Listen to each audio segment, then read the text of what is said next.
एक कहानी है एक औरत की जिसकी शादी हो जाती है। वह ससुराल पहुंच गई। ससुराल में वो पहली सुबह उसे आज भी याद है कितना हड़बड़ाकर उठी थी, ये सोचते हुए कि देर हो गई मुझे उठने में और सब न जाने क्या सोचेंगे मेरे बारे में। एक ही रात तो नए घर में कटी थी और इतना बदलाव जैसे आकाश में उड़ती चिड़िया को किसी ने सोने के मोतियों का लालच देकर पिंजरे में बंद कर दिया हो। शुरू के कुछ दिन तो यूं ही गुजर गए और हम कुछ दिनों के लिए बाहर घूमने चले गए। जब वापस आए तो सासू माँ की आंखों में खुशी तो थी, लेकिन सिर्फ अपने बेटे के लिए ही वो खुशी दिखी मुझे।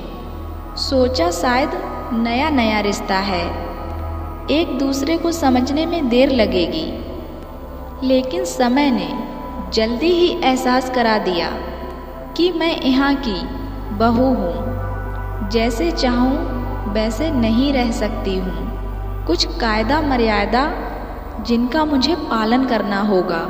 धीरे धीरे बातें करना, धीरे से हंसना, सबके खाने के बाद खाना, ये सब आदतें जैसे अपने आप ही आ गई थी मुझ में। घर में माँ से कभी कभी बात होती थी। धीरे धीरे मायके की आस सताने लगी। ससुराल में पूछा तो कहा गया अभी नहीं, कुछ दिन बाद। जिस पति ने कुछ दिन पहले ही मेरे माता पिता से ये कहा था कि पास ही तो है, कभी भी आ जाएगी, अब उनके भी सुर बदले हुए थे। अब धीरे धीरे समझ आ रहा था कि शादी कोई खेल नहीं, इसमें सिर्फ घर ही नहीं बदलता बल्कि आपका पूरा जीवन ही बदल जाता है। आप कभी भी उठ के अपने मायके नहीं जा सकते, यहाँ तक कि कभी याद आए तो आपके मायके वाले भी बिन पूछे नहीं आ सकते आपके घर।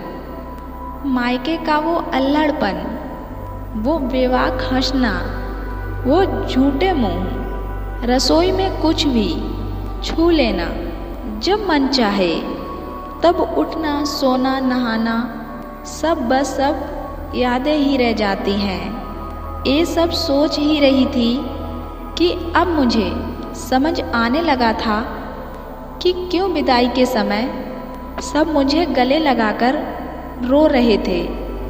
असल में मुझसे दूर होने का एहसास तो उन्हें हो ही रहा था, लेकिन एक और बात थी जो उन्हें अंदर ही अंदर परेशान कर रही थी कि जिस सच से उन्होंने मुझे इतने साल दूर रखा, अब वो मेरे सामने आ ही जाएगा।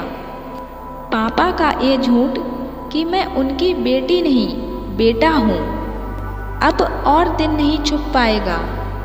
उनकी सबसे बड़ी चिंता ये थी, अब उनका ये बेटा जिसे कभी बेटी होने का एहसास ही नहीं कराया था, जीवन के इतने बड़े सच को कैसे स्वीकार करेगा। माँ की चिंता थी, उनकी बेटी ने